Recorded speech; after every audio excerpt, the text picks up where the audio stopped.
Okay, yeah, I can let you know about that later. I'll make a notation of this. When your friend does pass away, all you have to do is call my funeral home to tell us that you have prearranged this ahead of time, so we don't have to make you go through all this formality again. Okay. I need information now for the death certificate that I will file for you. I need where she presently, her last legal residence is.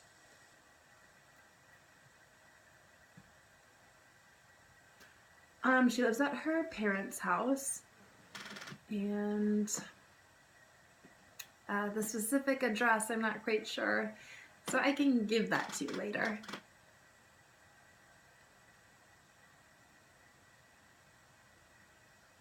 I also need your friend's social security number. I can give that to you later as well. How about her date of birth?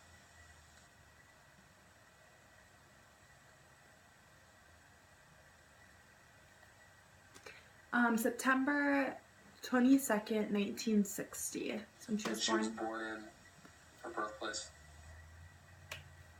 She was born in Brooklyn, New York. What about her education level?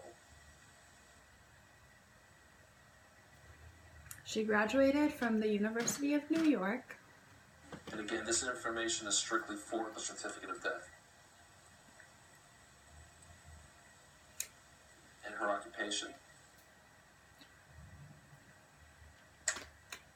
She was a professor at, a professor at the University of New York. Where am I going to be sending all the correspondence, such as the final statement, copies of the death certificate?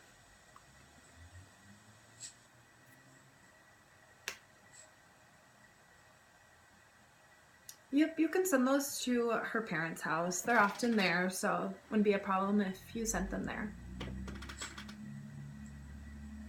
And the cemetery that she'll be buried. Does the family have lots anymore?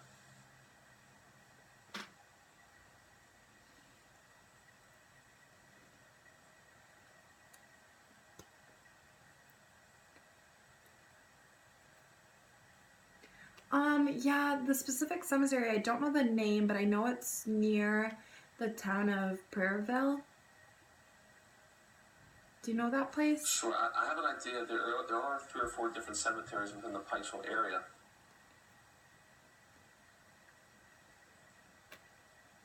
Do you know if a family member is buried there now?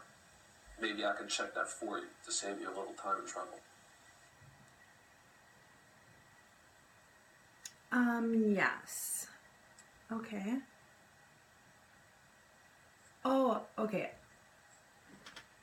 You mean other family members who are already buried in that specific cemetery? Words, a lot of families who I meet with, it seems like wherever their immediate families are buried is most likely where they'll be buried. So if there's someone I can look up and I can cross-reference that for you.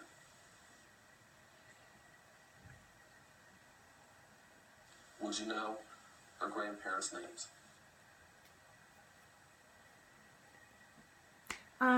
Yep. I can ask for their names. I don't know them off the top of my head. Is there a rabbi you would wish for me to contact for you?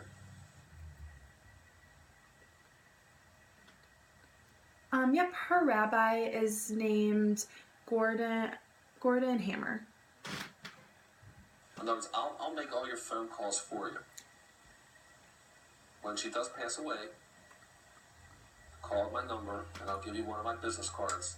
Day or night, 24 hours a day. Someone is always available at my funeral home.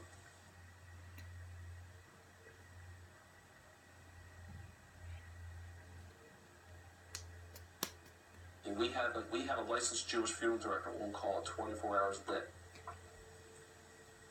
So whenever she would pass away, day or night, you call my office, and my night manager will contact the Jewish funeral director on call. We'll then get right back to you.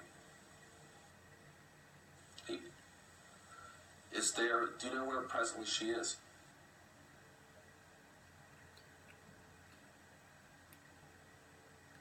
and the hospital's name?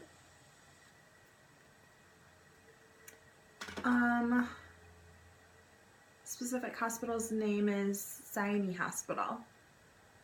Yep.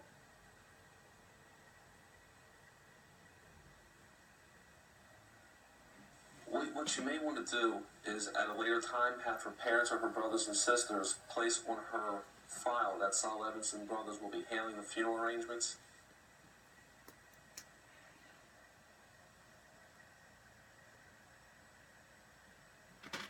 So when she does pass away, what the procedure is, Sinai would call a member of the family.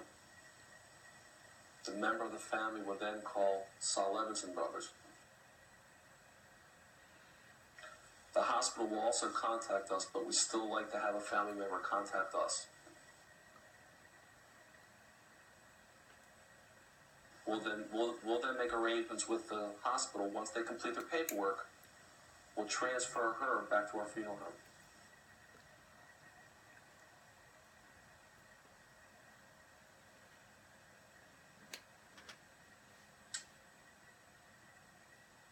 Okay, and then I just want to make sure that I know what happens to her body after she dies and then before she's buried. I just want to know the specific process that will go on. What would happen is if you would call us in the middle of the night, the only basic questions we would ask you is what rabbi you would want us to contact. Since we have that information, that's one less question we have to ask you. That we would make the arrangements to have her transferred back to our funeral home, no matter what time it is in the middle of the night or not. We feel that it's not proper to have a deceased Jewish person be in the hospital any longer than they have to.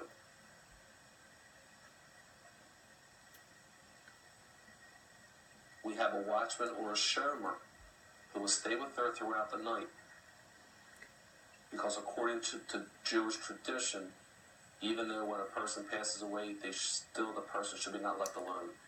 So we have a watchman who stays throughout the night.